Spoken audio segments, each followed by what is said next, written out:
Uh,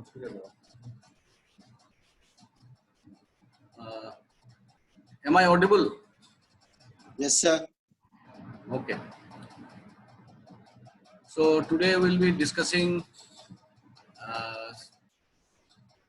the topic peritoneum. Though the topic as such is peritoneum, omentum and mesentery. Omentum, mesentery and other things will be discussed in the next class.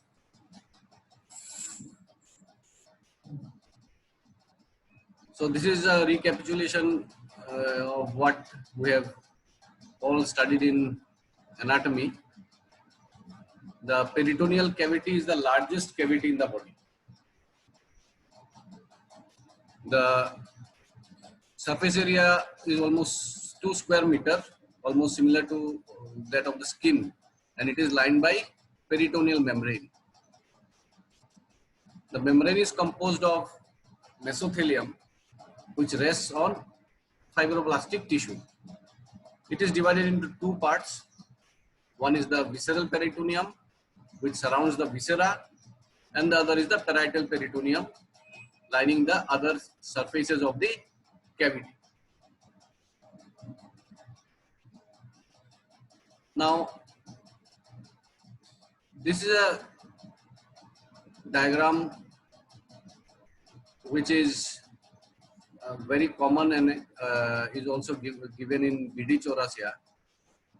It is a section, sagittal section of the abdomen, and it shows the peritoneum. So this red line that you see,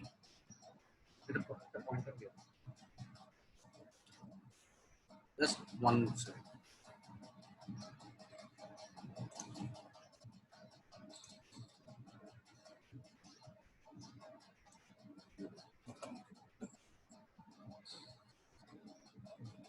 The red colored part is the parietal peritoneum, which lines the inner part of the abdominal cavity. It gets reflected around the diaphragm. This is the diaphragm. So around the diaphragm, it gets reflected over the surface of the liver. Then downwards, the gallbladder will be somewhere. It is covered by the peritoneum. This is the transverse colon. These are the walls of the intestine. And this part behind this red line is the retroperitoneal space. So this whole yellow shaded part is the peritoneal cavity.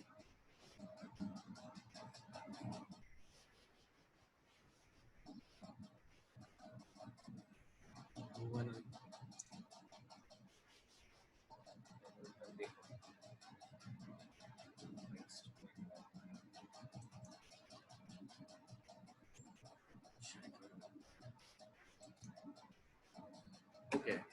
Now this shows the transverse section. So here, these are the retroperitoneal parts where we have the kidney, the vertebra, the muscles, aorta, and the inferior vena cava. This will be the parietal peritoneum, and when it gets reflected over the viscera, this will be the visceral peritoneum. Now, there is a major difference or a very striking difference between the parietal peritoneum and the visceral peritoneum. So, as we all know, the parietal peritoneum is richly supplied with nerve, and when it gets irritated, we feel pain. Whereas the supply of the visceral peritoneum is very poor, the nerve supply, and the pain is very minimal and is poorly localized, and it is localized around the midline. So this parietal peritoneum, if it gets irritated or infected, then there will be severe pain. Whereas the visceral peritoneum, the pain is very minimal, and because of the poor supply of nerves. Now, in general, there are some functions of the peritoneum. Peritoneum or the peritoneal cavity has only a few ml of fluid, which helps in the lubrication of the viscera, the movement of the intestine and all is facilitated by the fluid which is present in the peritoneal cavity, but remember the fluid is very, very minimal. Another important function of the peritoneum is the absorption of fluid and some particles. So that principle, that absorptive principle of the peritoneum is used in cases of patients of renal failure, and you might know that there is a term called CAPD or peritoneal dialysis, where the peritoneum acts as a absorptive area. Since the surface area is very huge, peritoneum there is a pipe inserted, the dialysis fluid goes in and it absorbs the whatever the toxins the kidney cannot excrete. So this second point, the fluid and particulate absorption, this feature is used for peritoneal dialysis. In case of disease, the pain perception as already described is mainly parietal, and there are some immune and inflammatory as well as fibrinolytic activity shown by the peritoneum.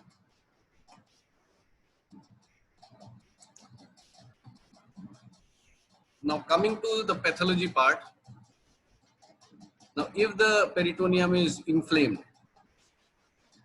the term coined is peritonitis, and it can be of two types, primary and secondary. Primary is not so common, rare, around 10%. Children are mainly affected, and it is termed as a primary when other intra-abdominal viscera are generally when they are not the cause. Whereas secondary is because of some infection in the viscera or the intestine in the peritoneal cavity, the peritonitis results. So primary is primarily the peritoneum gets inflamed because of whatever reason, that will be primary. And secondary is when the cause of the infection or the inflammation of the peritoneum is not the peritoneum itself but some other organ. Then you can have abscesses in the peritoneal cavity. You can have excessive fluid. Remember, the fluid amount in the peritoneal cavity is very, very less. If because of some reason the fluid in the peritoneal cavity increases, then the term used is ascites, which can again be transudative and exudative. You can have tumors in the peritoneum, which can be either primary or secondary. Primary when the peritoneum is the main,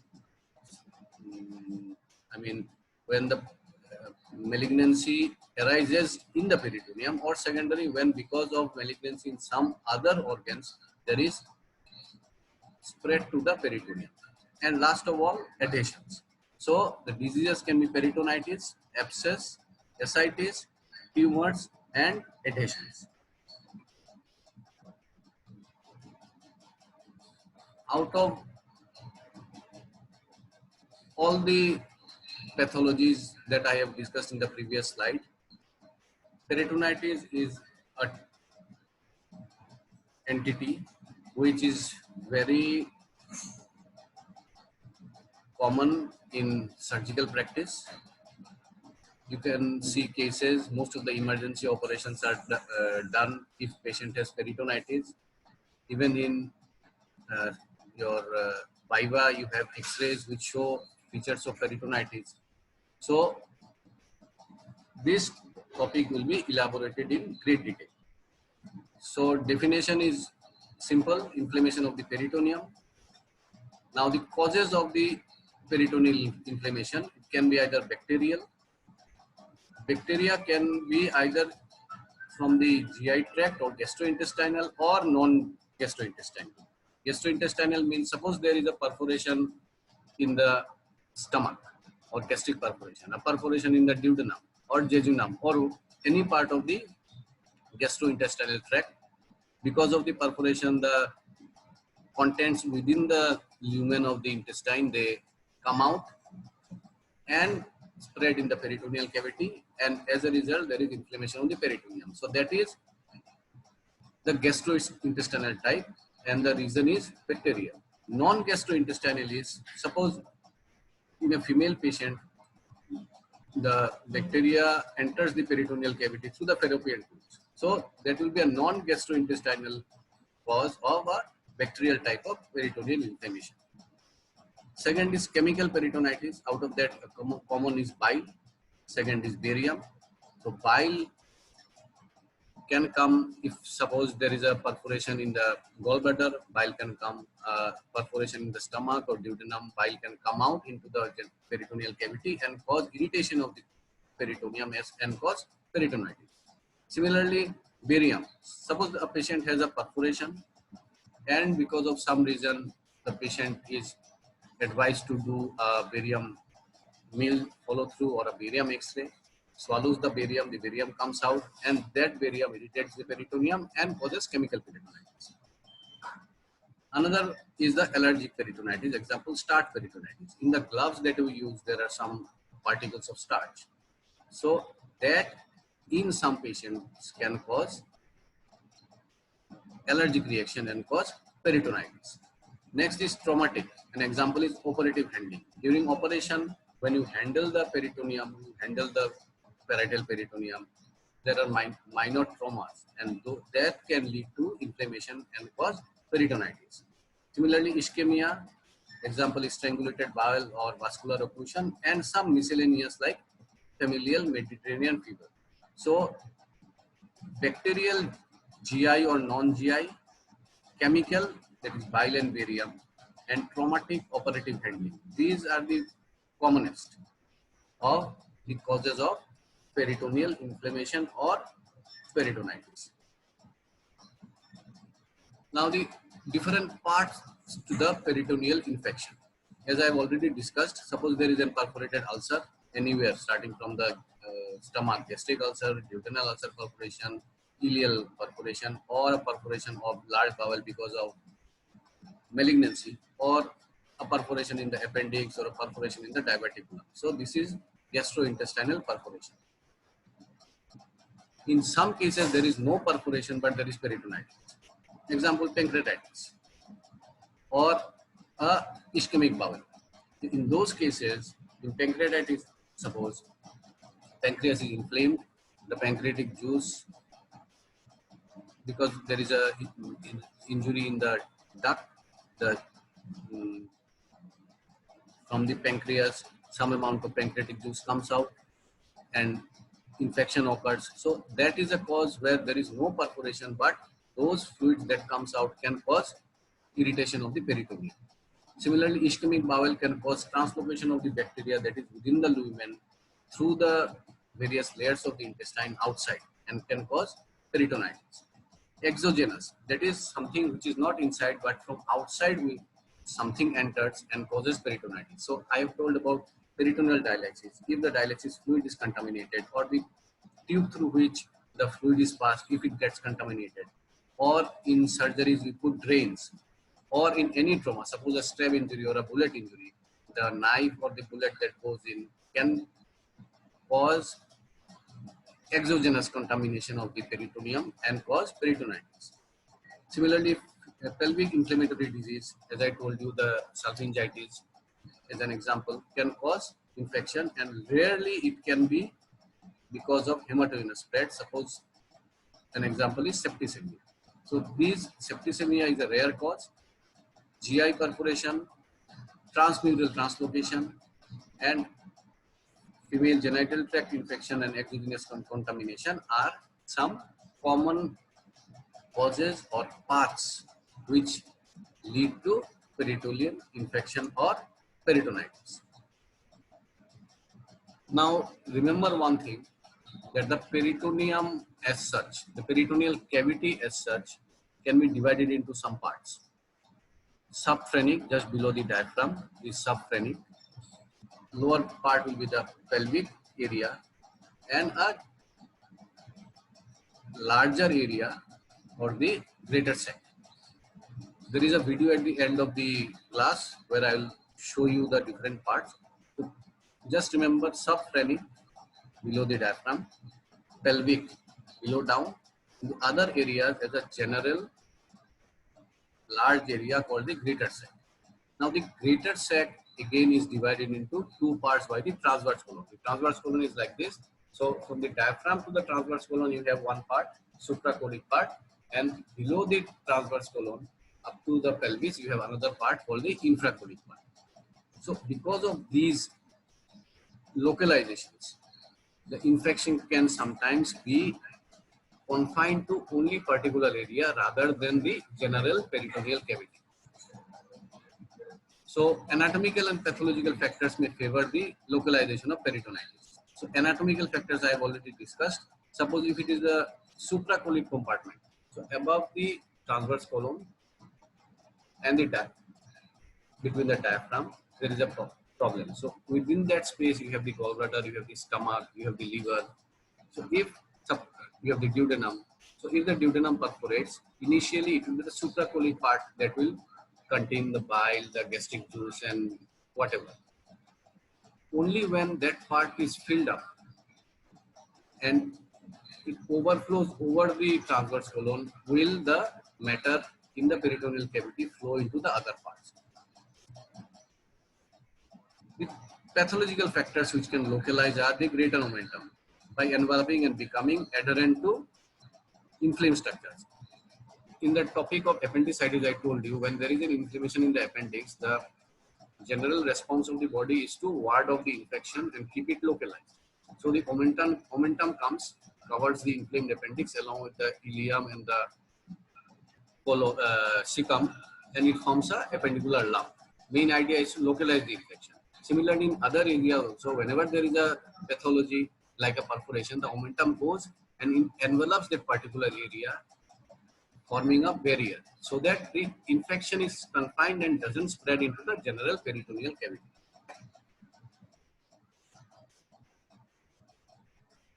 See here, this is the right subphrenic space. This is black part, this is the diaphragm. The pointer is showing the diaphragm. This is the right subphrenic, this is the left subphrenic space. And see, these are the different areas where it can be localized. Only when these areas are filled up will the other areas be infected. This is the right paracollic gutter, this is the left paracollic gutter, which will be described in the video later on.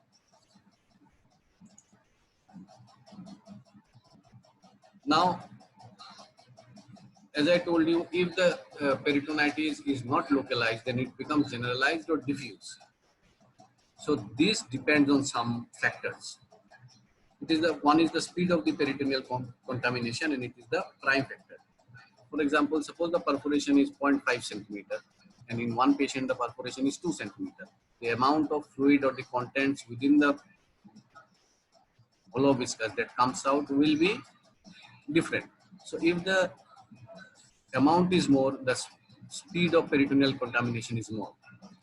Similarly, if suppose after perforation a patient is nil orally, after the pain starts, the patient doesn't eat. Another patient, after the pain starts following perforation, the patient eats or drinks. So that eating or drinking will stimulate the peristalsis, and because of the movement of the coils of the intestine, the contents that had come out through the perforation will be spread throughout. Next is the virulence of the infective organism. The organism that causes the infection, if it is more virulent, then the spread is more. Young children and elderly. This is same as I told you in appendicitis. In young children, the appendix is not well formed. The omentum is not well formed. Whereas in elderly, the omentum is well formed, but because of atherosclerosis, it is shrunken. So the amount of protection the omentum can provide is less in case of young children as well as in case of elderly. So elderly and young children, the spread of the peritoneal infection is comparatively more diffuse rather than localized. Disruption of localized collections may occur with injudicious handling, example appendicular mass or pericolic abscess. Remember appendicular lump, the idea was no handling.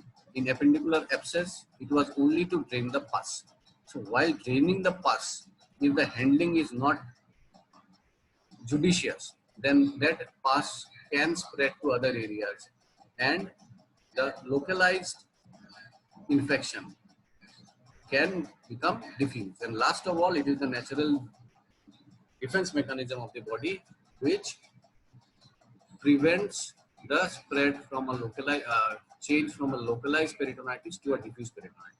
So remember, the factors are the speed of contamination, peristalsis, vigilance of the organisms, the immunity of the patient, young children, adults, and any disruption which the body had contained if you disrupt it because of injudicious handling.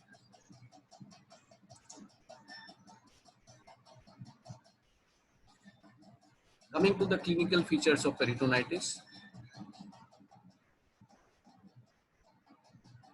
before going to the clinical features, let me remind you one thing.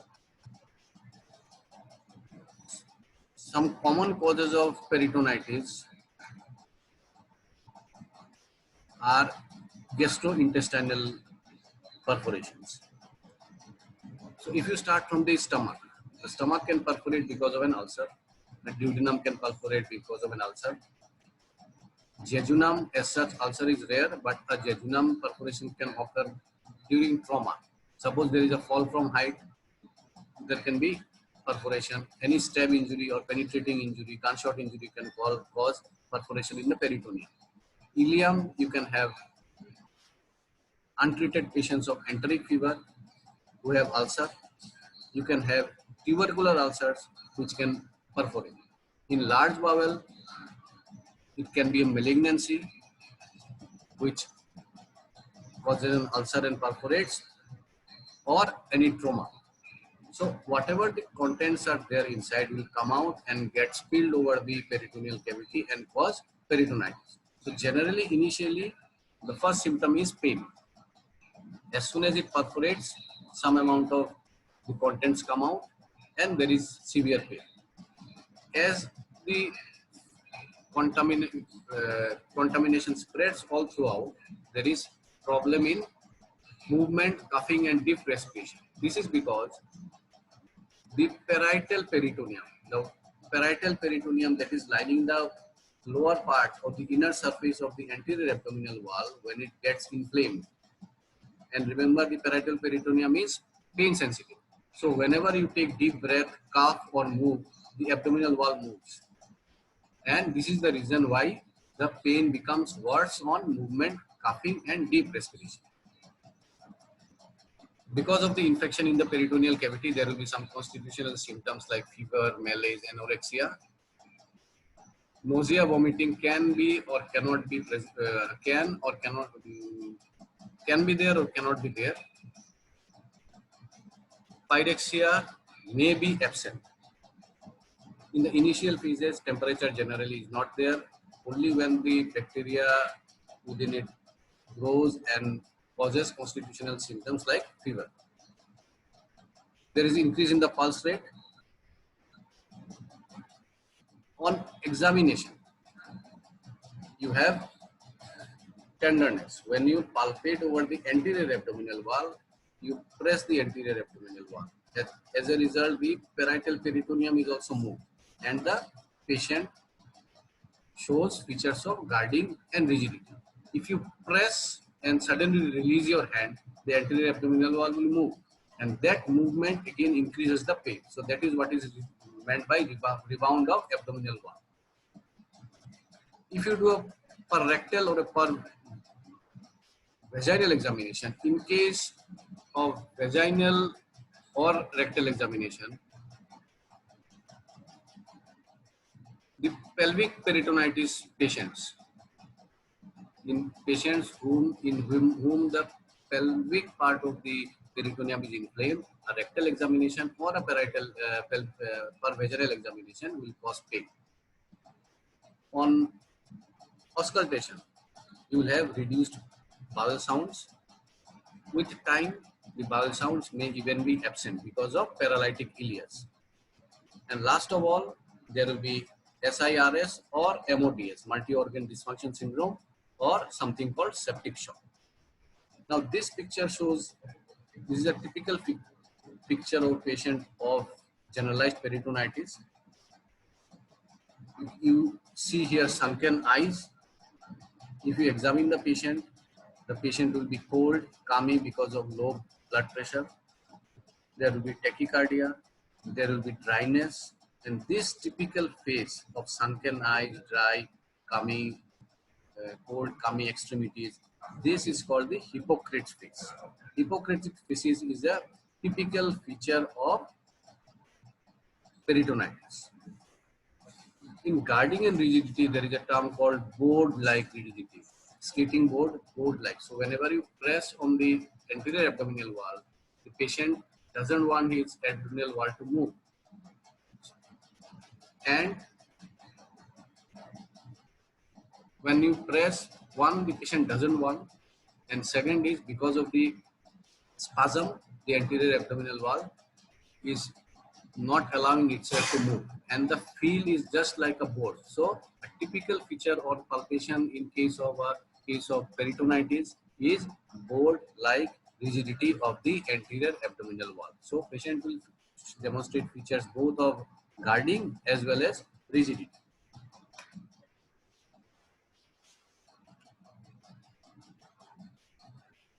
Now let's come to the diagnosis.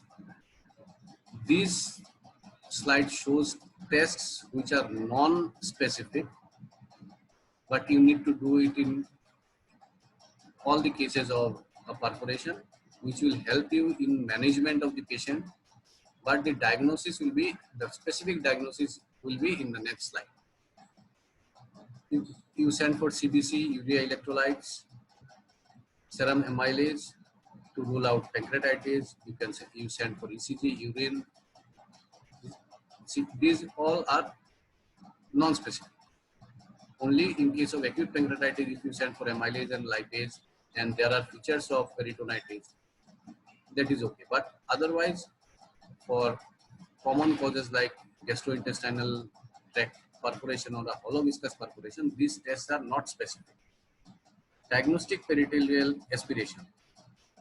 You take a needle through the skin, through the muscle, through the peritoneum, you enter the peritoneal cavity, aspirate, and you send the fluid for analysis.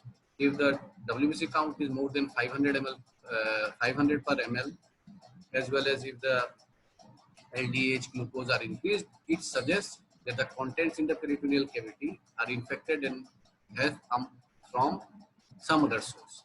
But remember that diagnostic peritoneal lavage or aspiration nowadays it is not done because it is an invasive procedure, and as per ATLS latest protocol, this should not be done. Coming to a very simple investigation, which is both specific and sensitive. That is a erect chest X-ray. So simply if you have a typical history of pain abdomen, starting from one point, spreading to other areas with mild fever, nausea, vomiting, on examination you have muscle guarding, rigidity, cold cummy extremities, low hypotension, tachycardia, sunken eyes, your diagnosis on examination is some sort of peritonitis. Reason is not known. Those cases you send the patient for an erect chest radiograph. Erect chest radiograph will show gas under diaphragm. So if the cause is a perforation, this is not diagnostic in case of pancreatitis, peritonitis because of pancreatitis, or some cases of non-gastrointestinal causes like pelvic inflammatory disease. But in cases of any perforation, this is the most easily available low-cost investigation. Around 85% of patients of hollow viscous perforation will show gas under diaphragm. What happens is whenever there is a perforation in a hollow viscous, the hollow viscous or the lumen of the intestine contains fluid, it contains gas. So whenever there is a perforation, the gas comes out. Once the gas comes out, when we inhale, the intra-abdominal pressure, what happens? Increases. When we exhale, the intra-abdominal pressure reduces. So when you exhale, the intra-abdominal pressure is reduced, and because of capillary action, the fluid inside tries to go up. Similarly, air is lighter. It tends to rise up when the patient is erect. It goes up, but there is diaphragm. So it gets collected below the diaphragm, both on the right side as well as the left side. But in the left side, you have the fundus of the stomach, which normally contains gas. But on the right side, you have only the liver, and there is no other hollow organ that is present with gas. So remember, see, this white line is the diaphragm. This is the diaphragm. Left side gas is because of the fundus. Here you see a white straight line, and you see a pipe here. This is the nasogastric tube that has been given in that patient, and here you see the tip. So starting from here, this is the nasogastric tube. So you know that the tip is in the stomach, and this gas is not because of any pathology, but it is because of the fundal gas. Whereas in the right side, this gas below the right side of the dome of the diaphragm is pathological and denotes some sort of air in the peritoneal cavity. As we know, normally no air is present, so air has come from some perforation in any hollow viscus, and there is a clear-cut diagnosis of pneumoperitoneum or gas in the peritoneal cavity. So chest X-ray shows ground glass appearance of abdominal gas under diaphragm. The ground glass appearance is because of the fluid, because of the perforation, because through the hole contents will come out and get filled up, just like as in ascites. So if you take an X-ray, you will have ground glass appearance. On top of that, you have the main feature of gas under diaphragm. In case of a supine radiograph, you can see how the bowel dilated, but that is not confirmatory. Now here, I need to tell you something. A patient is in shock. In some cases, it might not be possible for the patient to stand up, or it might not be possible for you to take an erect chest radiograph. In those cases, what we can do is we can take a lateral X-ray. Let the patient lie down.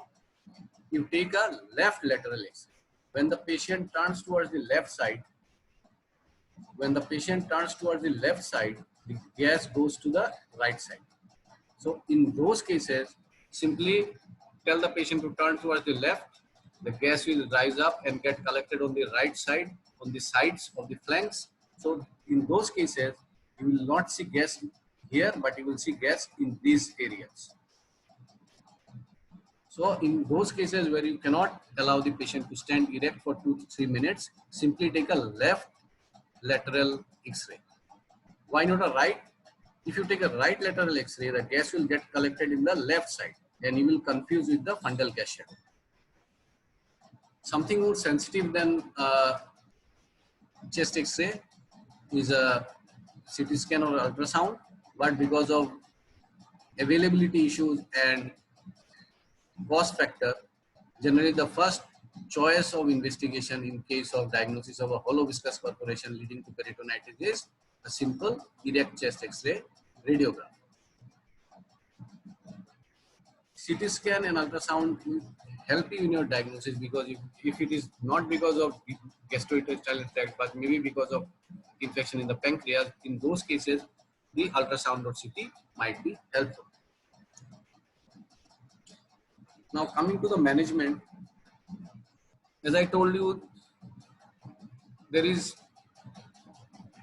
fluid loss because the fluid that was supposed to be within the lumen has come out into the peritoneal cavity, and the fluid in the peritoneal cavity as such is of no use. So it has gone into a space which is called third space, and it is of no use. So there is hypotension, and we need to correct that. So the most preferred fluid that we use is normal saline or Ringer lactate. Infusion rate, though it is 2 ml per kg per hour given here, but it depends on the condition of the patient, the amount of dehydration, so that can change. But remember, it is normal saline and Ringer lactate that is generally used as the starting fluid for any case of perforation and in shock. Now to monitor the amount of urine output, we need to catheterize the patient, and the adequate amount is 0.5 ml per kg per hour. For nasogastric gastrointestinal decompression, you use a nasogastric tube. In the X-ray that in the last slide, you have seen the nasogastric tube in the stomach. Next, we'll start with broad spectrum IV antibiotics and analgesia to relieve the pain. Remember, in non-GI tract causes like primary peritonitis because of streptococcal or pneumococcal origin, or pancreatitis or salpingitis, the preferred treatment is non-surgical. Whereas if it is because of a hollow viscous perforation because of any cause like ulcer, any penetrating injury, fall from height, whatever, in those cases the primary treatment is surgery. But before surgery, we need to resuscitate the patient, and for resuscitation, we'll start with normal saline, ringal lactate, we put a nasogastric tube, we put a catheter to monitor the output, we give antibiotics, and we give analgesia. This is just to prepare the patient for surgery.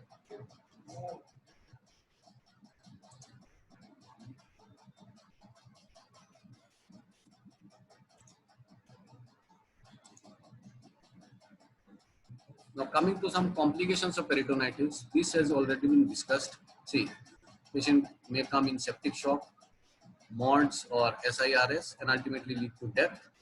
Some abdominal complications of peritonitis are paralytic ileus.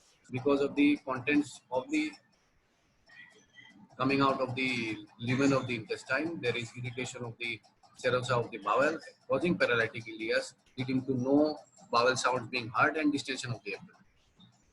There can be some residual abscess or inflammatory mass, there can be liver abscess.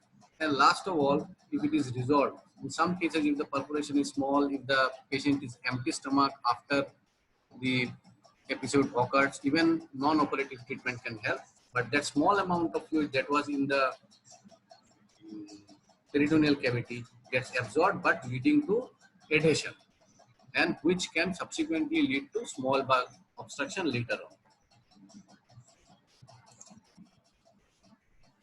Now coming to the operative part of the treatment of a case of hollow viscous perforation leading to generalized peritonitis.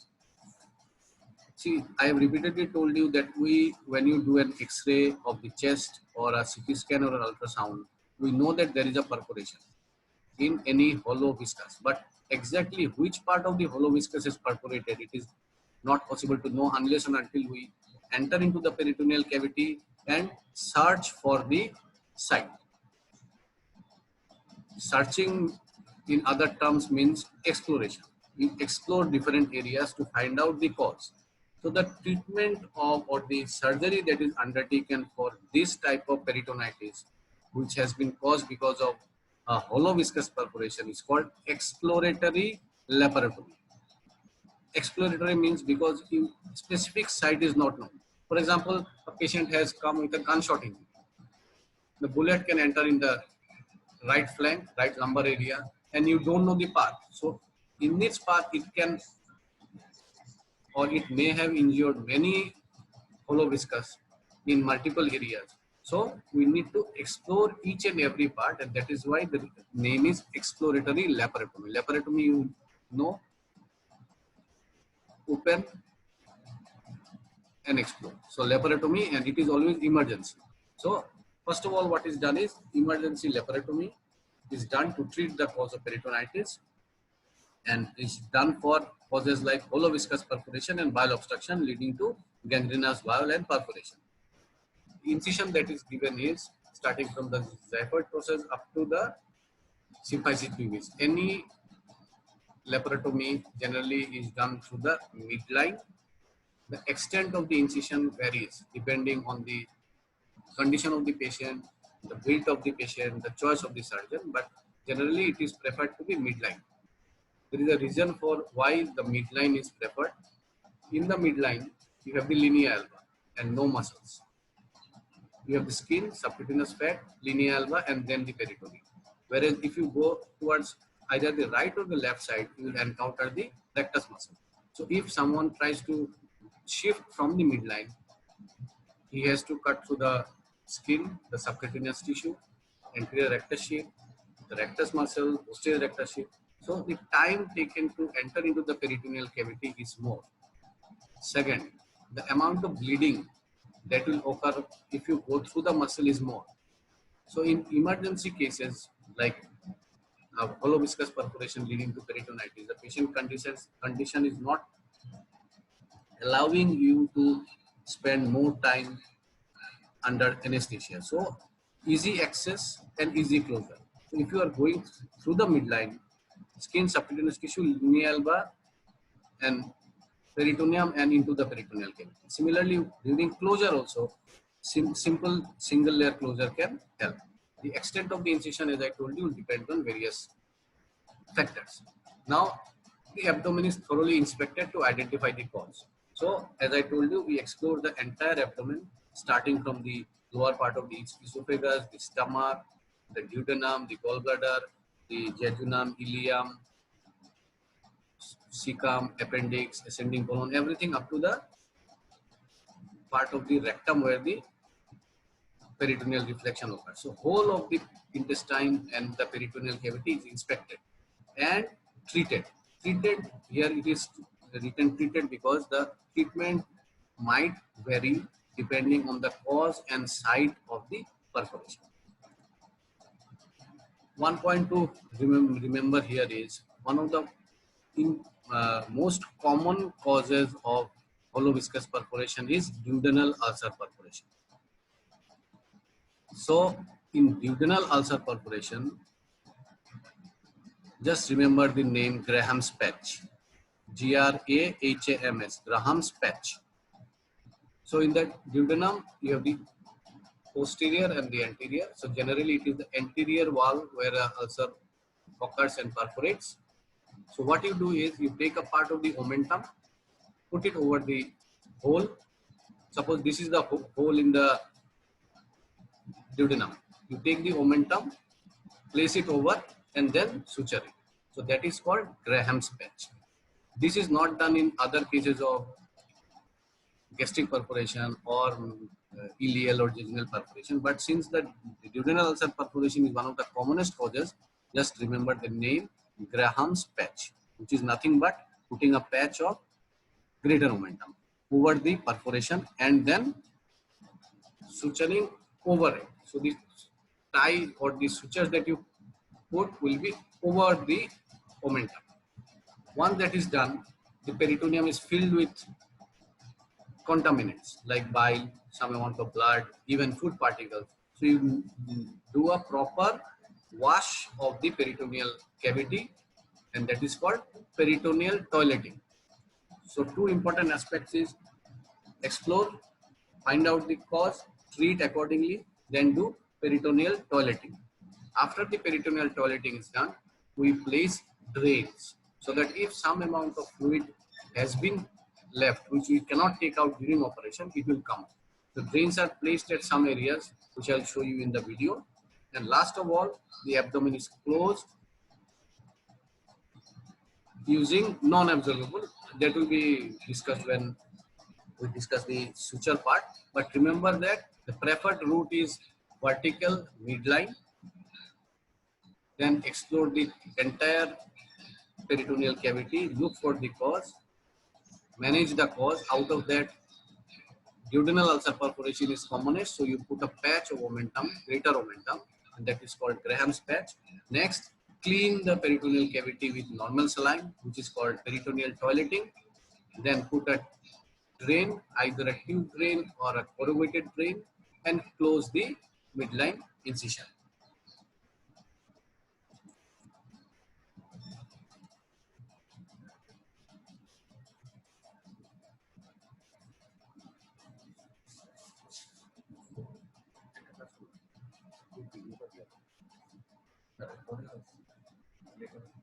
See, some aspects of the specific types of peritonitis like biliary peritonitis, tubercular peritonitis are here. But today I'll stop it at here and show you the video so that you get an idea of what the peritoneum is, what are the different spaces in the peritoneum, because what I'm going to discuss after this peritonitis part will be easier to understand. So the video that you are going to see now is they have done a cadaveric dissection, and as the video goes on, I will tell you whatever is required.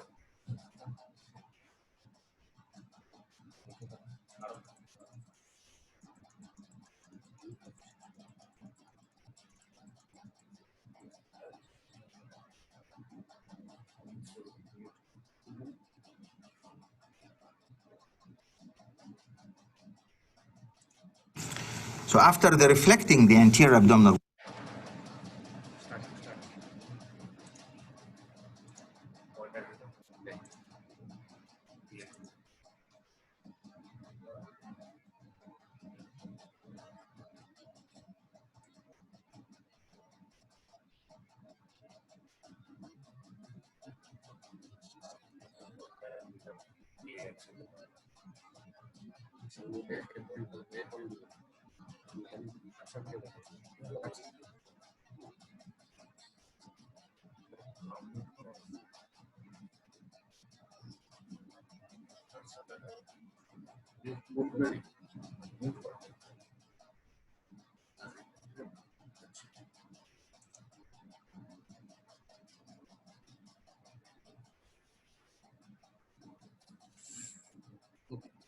They have opened up the peritoneum in the abdominal wall, and what you see here, this whitish thing, this white part is the parietal peritoneum.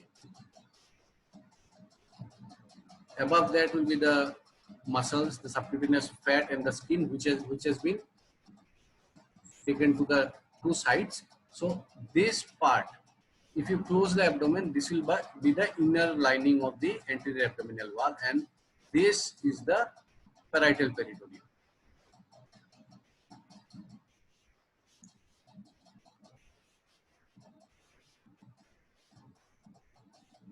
So here again, yes, this is the parietal peritoneum that you see.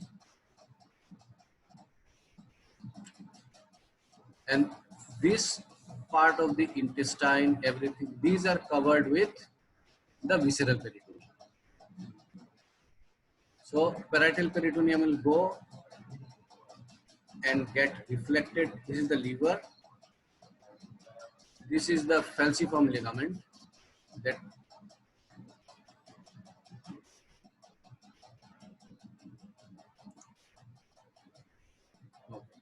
this is the greater omentum and transverse colon. This is the colon, and this is the transverse mesocolon, mesentery of the transverse colon. Small intestine with the mesentery. These are the vessels in the mesentery. These all are covered with peritoneum and the visceral peritoneum. This is the cecum, ascending colon.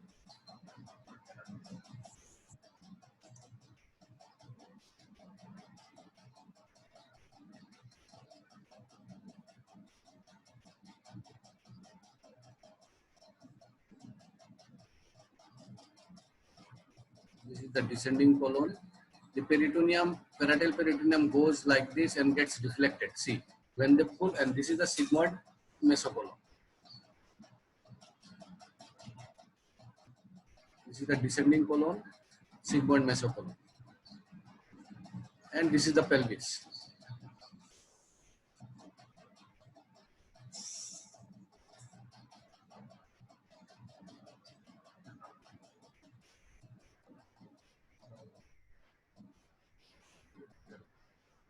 This is what is called the falciform ligament. This one, the one he is holding now from the liver to the anterior abdominal wall, is the falciform ligament. See, the one he is pointing to is the falciform ligament.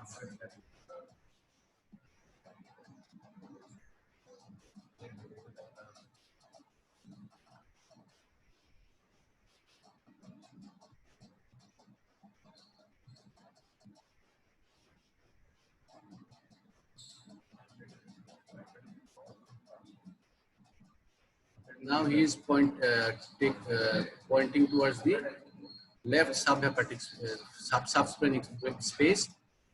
This is the right subphrenic, below the diaphragm, above the liver. So the gas, in case of perforation, collects there.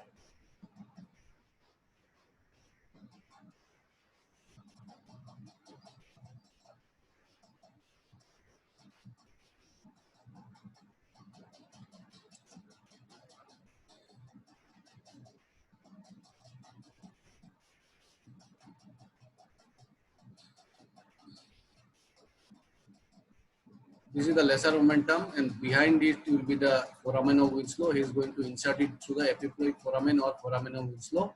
His finger is now inside the left lesser sac, or the part that is behind the posterior wall of the stomach. His finger is behind the stomach in a small sac that is called the lesser sac, and the other area is called the greater sac. As I had told you,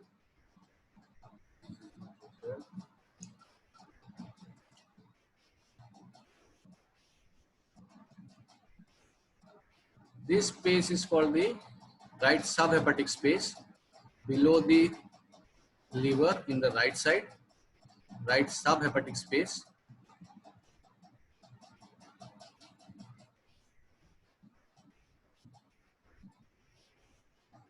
This is the right subhepatic space. Here the kidney is this. Kidney is here, and this is called the hepatorenal pouch or the Morrison's pouch. Liver, kidney here. This space is the hepatorenal pouch, and in cases of due perforation, the fluid gets collected mainly here, then spills over. So after operation, one drain is put in hepatorenal pouch. One drain, the tip of the drain inside is kept here.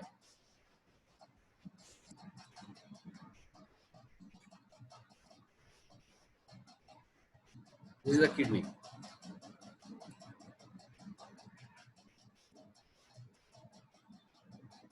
This is the kidney. Okay.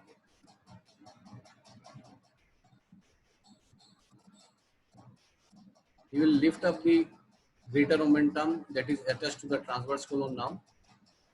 As I told you that there are some parts of the peritoneal cavity. One is the left subphrenic, right subphrenic. So this will be above the liver. Then the general peritoneal cavity or the greater sac. The greater sac is divided into two parts by the transverse colon. So when it lifts up the transverse colon,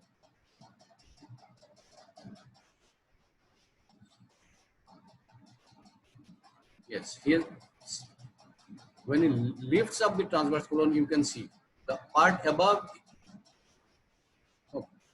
this part below is the infracolic part, and the part that you cannot see now is the supracolic part.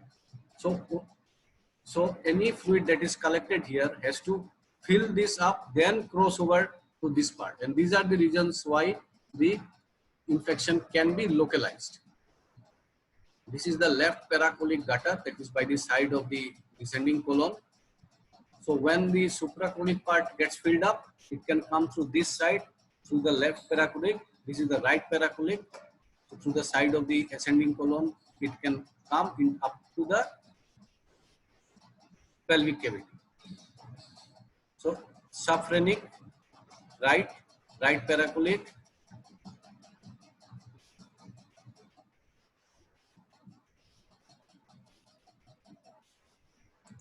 the last thing I want to mention is that I talked about drains. One drain is put in the Morrison's pouch or the right subhepatic space, as I showed, hepatorenal pouch, that is the area that is shown, and another is kept in the pelvis, because whatever amount of fluid is inside after operation generally tends to go either to that area or down into the pelvis. So we keep generally two drains, one in the pelvis and one in the right subhepatic space or the Morrison's pouch. So I think that is enough for today. Next class we'll discuss about the different types of specific types of peritonitis along with some tumors of peritoneum. Thank you.